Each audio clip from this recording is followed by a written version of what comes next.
La chronique politique de ce grand journal avec le jeudi Mathieu Slama. Bonjour Mathieu. Bonjour Steve. Et merci d'être avec nous en direct. Mathieu, l'Arcom a frappé fort hier. On peut même parler d'une déflagration dans le PAF puisque le régulateur des médias a décidé, vous l'avez suivi, du retrait de la fréquence TNT de C8 et de Énergie 12 au profit de deux nouvelles chaînes. Off TV proposée par le groupe SIA Ouest de France et Réel TV présentée par le milliardaire tchèque Daniel Kretinsky. Certains de nos auditeurs regretteront peut-être de ne plus retrouver C8 sur la TNT. Ce sera seulement à partir de 2025. Et vous, Mathieu ? Je suis partagé parce que d'un côté, je comprends bien que ça pose des questions du point de vue des libertés publiques, de la liberté d'expression, une telle décision.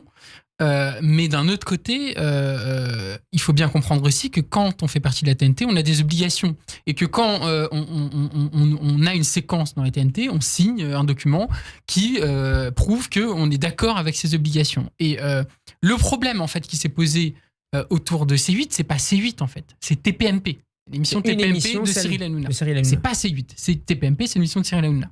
Qui, en quelques années, donc, a battu des records de sanctions, puisque c'est, je crois, 7 millions d'euros d'amende. Hein. La deuxième chaîne, en termes d'amende, c'est 300 000 euros.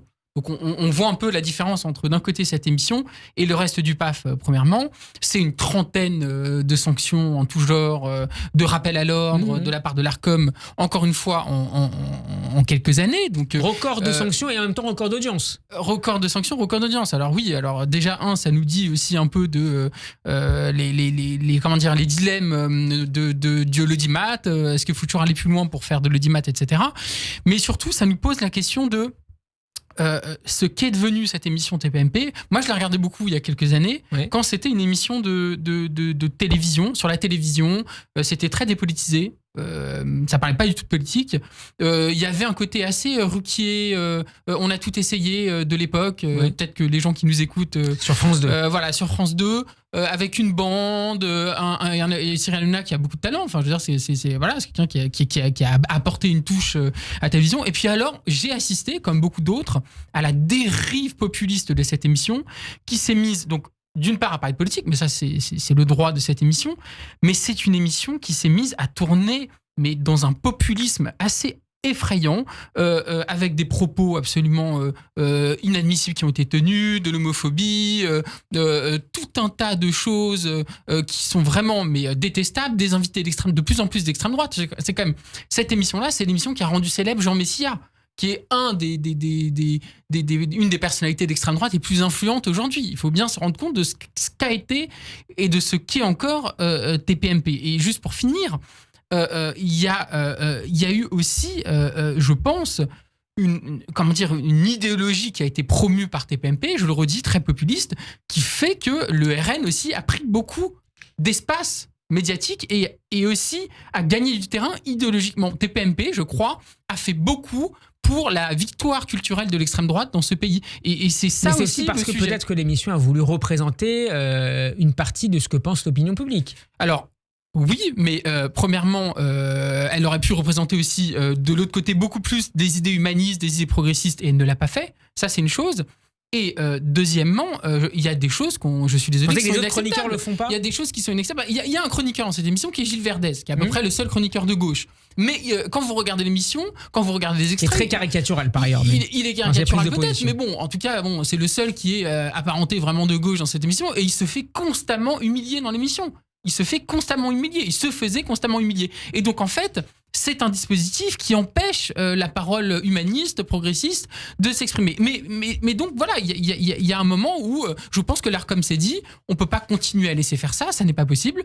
Et donc, moi, d'une certaine manière, je comprends cette décision, même si je comprends aussi les difficultés que ça pose du point de vue des libertés. Alors justement, Mathieu, dans son éditorial du jour, dans le Figaro, Yves Tréhard, que nous connaissons bien, puisqu'il était chroniqueur dans cette émission la saison dernière, Yves Tréhard dénonce, je cite, un bâillon imposé à la chaîne de Vincent Bolloré, et en particulier donc à son animateur star Cyril Hanouna. Je cite Yves Tréhard, la sanction infligée à la chaîne C8 survient en pleine crise politique, à un moment où des millions de Français sont en colère d'avoir été floués, volés, escroqués électoralement. Beaucoup d'entre eux figuraient parmi les 2 millions de téléspectateurs quotidiens de Touche pas à mon poste. Qu'est-ce que vous lui répondez ? Moi, mon analyse est un peu différente. La première chose, c'est qu'on a vu dans ces élections que finalement, les Français avaient aussi compris ce qu'était beaucoup de Français avaient compris ce qu'était l'extrême droite. On a vu le pire visage de l'extrême droite pendant cette campagne.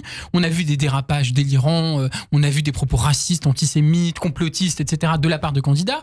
Et donc, il y a aussi beaucoup de Français qui ont dit non à l'extrême droite. Je suis désolé, mais si aujourd'hui le RN n'a que 140 députés, on peut trouver que c'est beaucoup, mais on leur promettait au départ 300 députés.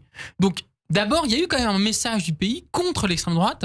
Donc, de ce point de vue-là, je ne suis pas tout à fait d'accord avec cette analyse. Mais ensuite, peut-être qu'Yves Tréhard a en partie raison sur l'effet que ça peut avoir sur les Français. Mais enfin, je le redis, tout n'est pas acceptable dans une démocratie. Tous les propos ne se valent pas.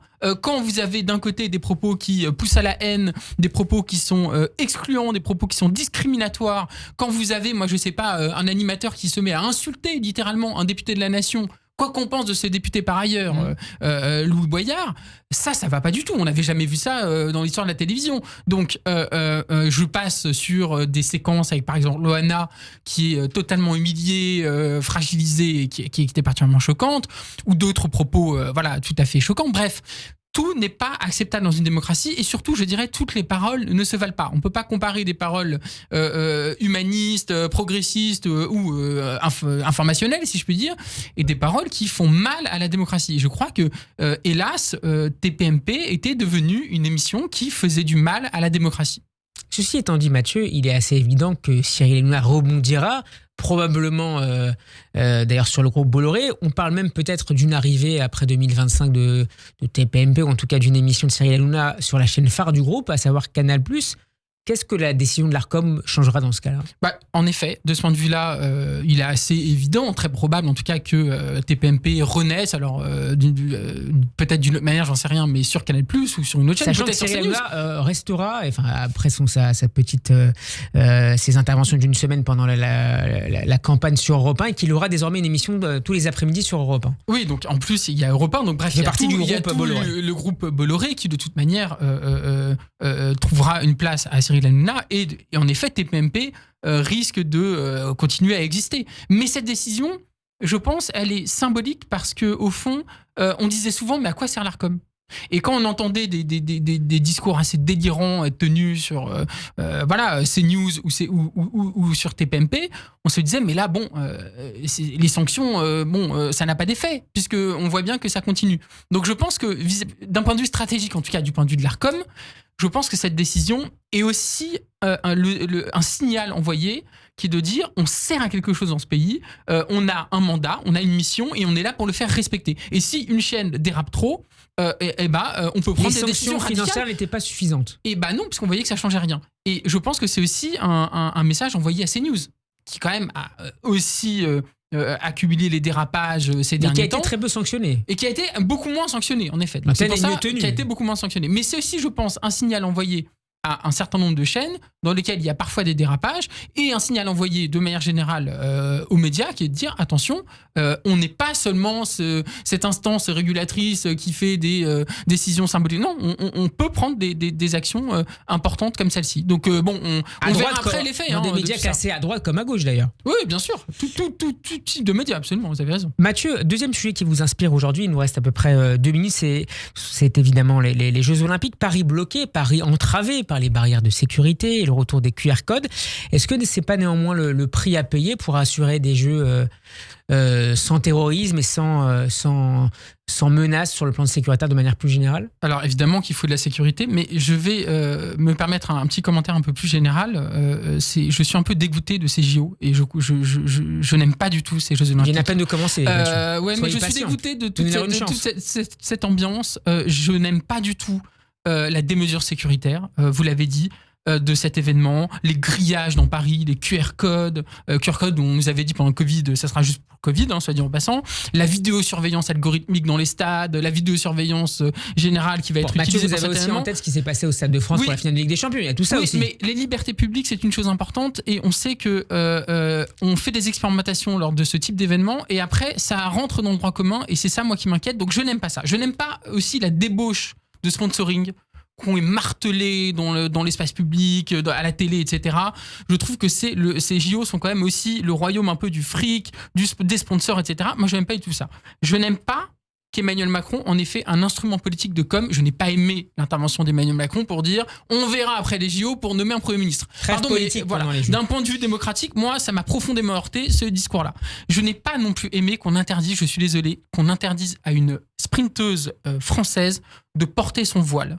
Je trouve que cette décision, elle est mesquine, elle est humiliante, quoi qu'on pense du sujet. Je trouve que cette décision est mesquine, humiliante, va à l'encontre des règles d'ailleurs du comité international olympique. Pourquoi ? Je n'ai pas aimé cette décision. Une sportive n'est pas une fonctionnaire, elle ne représente pas l'État. Et j'avoue que j'ai trouvé cette décision mesquine, humiliante, et je n'ai pas aimé cette décision. Et je finis juste sur un point, si j'ai encore 30 secondes. Oui.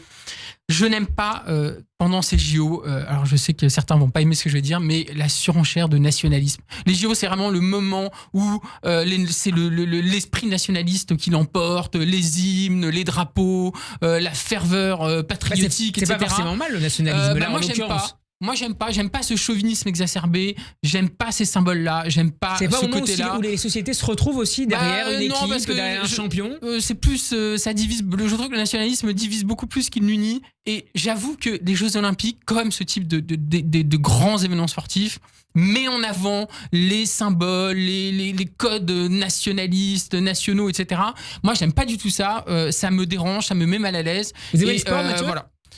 J'aime bien le sport, mais je n'aime pas certaines valeurs que le sport véhicule. Je n'aime pas que le sport véhicule un nationalisme aussi exacerbé des fois. Et j'ai du mal avec les valeurs de dépassement de soi, etc. du sport, qui sont souvent des valeurs qui sont utilisées par les grandes marques, etc., pour dire, voilà, vous pouvez vous en sortir tout seul, etc., etc. J'ai du mal avec les valeurs du sport. Voilà, Mathieu, qu'on est un jour au stade ensemble pour en parler. Mais après, je fais du sport aussi des fois. Voilà. Merci beaucoup, Mathieu Slamat, d'avoir été avec nous. On peut vous retrouver notamment sur notre chaîne YouTube. Très bon après-midi à vous et très bon jeu quand même. Oui, bon jeu quand même, évidemment.